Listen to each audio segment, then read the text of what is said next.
On this Saturday, I was on my way to film at another pro-European anti-Brexit march. Some of you may have seen the first one that I'd done, which was funny. So I expect this to be quite amusing as well. And I got on the train. I was getting the train at Luton, where I was surrounded by a few Muslims who tried to intimidate me. I was prevented from getting the train. Police were called, and I couldn't attend the demonstration. So because I couldn't attend the demonstration, now my colleagues from Rebel went.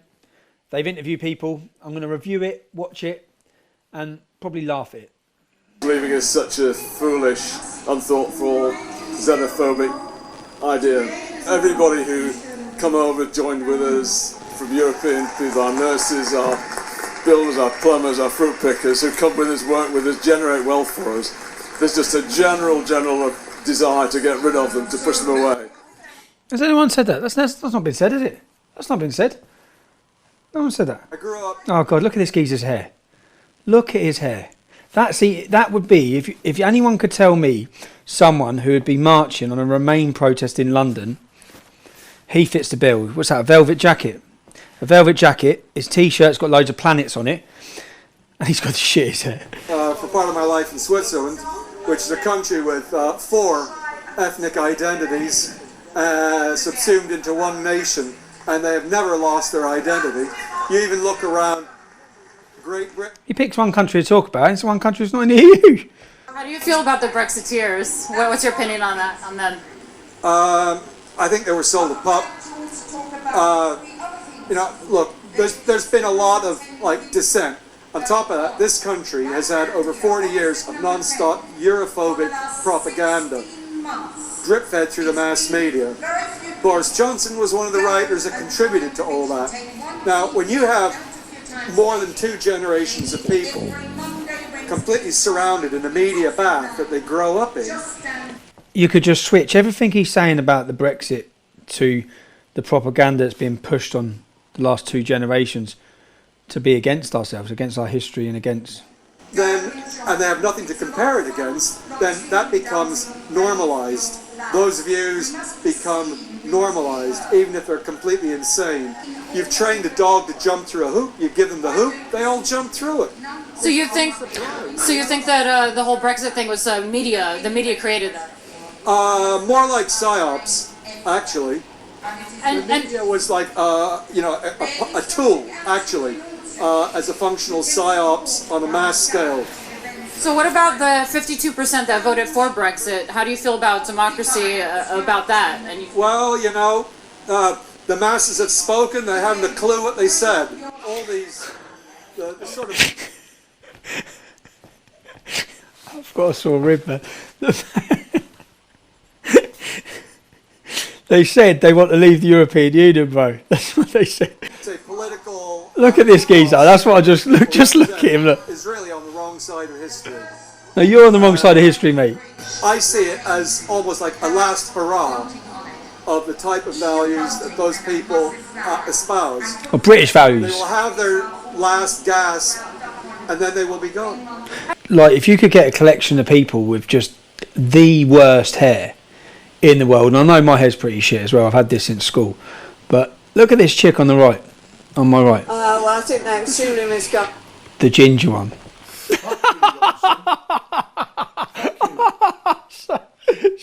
To put it politely, and I campaigned out in the streets for before the referendum and did discussions with people, and a lot of them were very nasty and vitriolic about various things, and it was very difficult for us. From a lot of them, not all Brexiteers are like that, but quite a lot of them were out on the streets, and I found that really quite frightening. Where do you live?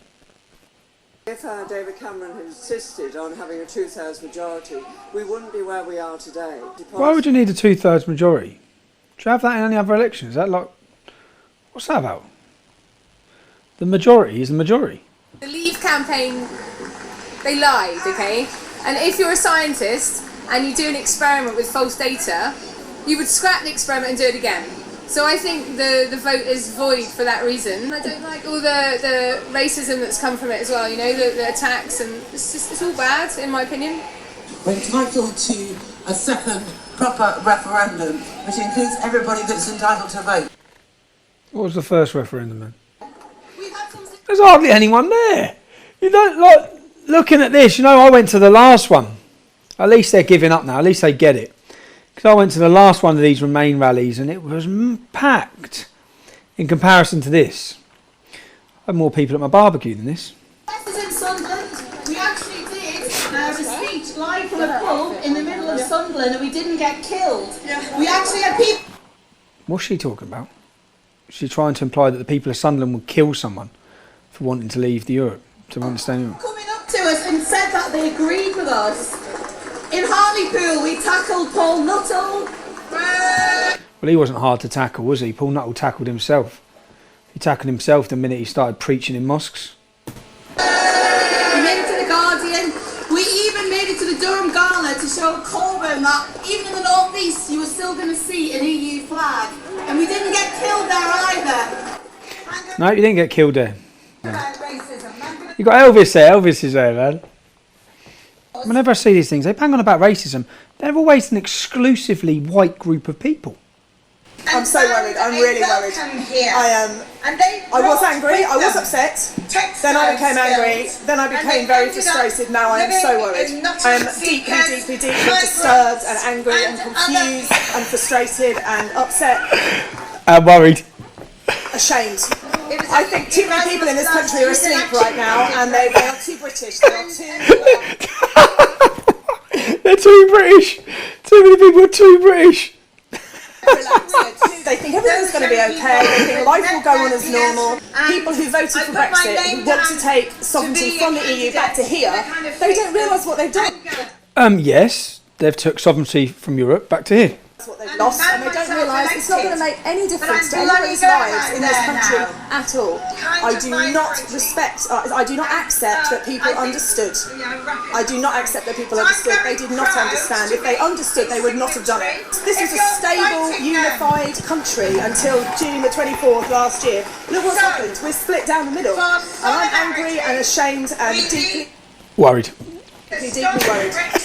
I'm deeply stressed. I'm sorry, I can't help it, man. You want to stop Brexit? It's a fantasy that's never going to come to anything good. It's a fantasy. No, it's real. And we're going to leave the European Union. Nationalism has no teeth. Sorry, you're national. Oh, for God's sake! Oh, no, look.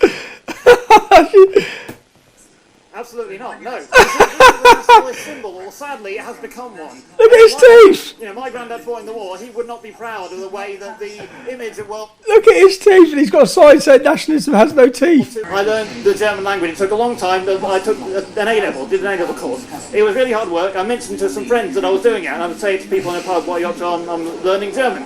You can guess what happened next. Immediately, these jokes, you know, Nazi salutes, don't mention the war, you know, all the racist jokes come out. And these are mostly decent people, but under the surface there's a little bit wrong in how they see the world. Says the man dressed in a fighter pilot jacket with goggles on his head, with no teeth and a Hitler tash. Now I've got this lad's Irish, is he? War, occupied part of Ireland will leave, and then we will have a physical border on these islands. It will be the only physical border, and this is going to be a disaster because some people's farmers, two of their fields maybe in the free part of Ireland and two in the north. So it means there's going to be different regulations into the movement of cattle and sheep and dogs. So he's from Ireland. In Ireland they voted against joining the European Union. And then they made them vote again. Twice, I think. Until, of course, the European Union got their way. Actually, the European Union has no territory. It has real estate, Brussels, Strasbourg. It uses the terms, the trappings, the symbols of nationhood, of statehood, yet has none at all.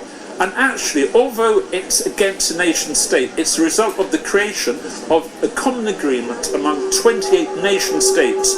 The United Kingdom is a nation state, Germany, France, Italy, they are all nation states. Yet the word nation state is taboo, but not political union, not supranational state. That's okay, that's kosher or halal. People have been Yeah, he's good. Saying that people that are voting for Brexit, the pro-Brexit people, are xenophobic and racist and blah, blah, blah, blah. Okay, so this is I call racism a term of a WMD, a weapon of moral destruction. And it's fundamentalist. I like that. There's no road back, there's no contrition, there's no atonement. So it is it's a term of moral terrorism. Now, actually, Absolutely brilliant. He's got awful hair as well, but absolutely brilliant. the European Union itself is constituted of the common agreement of 28 nation states. Yet this union, so-called, has, shall we say, external borders. It excludes citizens from all the other 250 countries or so in the world. How can it be racist to exclude 28, but not racist to exclude 250? So that's a game. That's a gameplay and a form of moral intimidation. God, the one sensible person there, and he's pro-Brexit, of course. Actually, I just found watching that quite humorous. I found it quite humorous, just the characters that are there, and I wish I went this time. And if there's another one, I'll be there next time to ask their questions. It's just the same sort of people, which, yeah, entertaining. We're leaving Europe. If you're pro-Brexit, then give Rebel Media a follow. If you're not, then bothered. Watch something else.